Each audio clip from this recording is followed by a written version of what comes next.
The topic for today is all about the rabies virus. And, this is a really important topic, not just for the NAVLE, but just for your general knowledge as veterinarians, because, we in our position can be a really significant contributing factor to helping to combat this global virus. I'm fortunate enough to be from Australia, where we are lucky enough not to be affected by it. But I have actually done work overseas in India relating to the rabies virus. I carried out a project several years ago. It was a rabies control project that I received a grant for.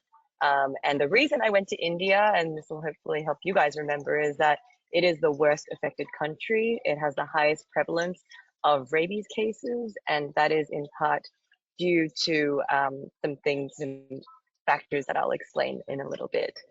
Anyway, on to rabies itself. As alluded to, India is the country that is worst affected by rabies. And one of those main factors is that it does have one of the highest populations of stray dogs, and those tend to be the propagators of the disease.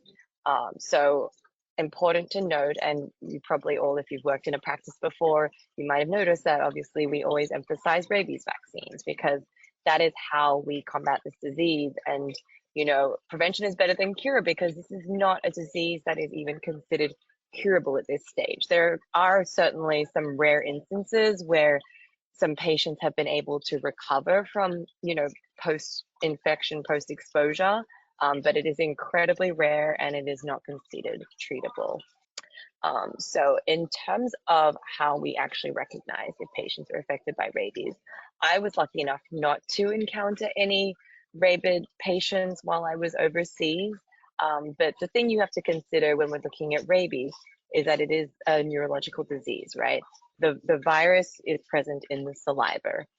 It, develops in the salivary glands. And so, the way patients can be potentially infected is through bites, yes, but also any kind of, open wounds where the viral particles in the saliva can enter is also a way to propagate the disease. So that's why if you read up on rabies, even things like scratches can be a potential way of transmission.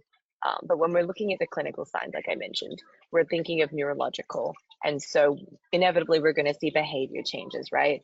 And those can range from aggression, excitability, irritability, and vocalization, abnormal vocalization.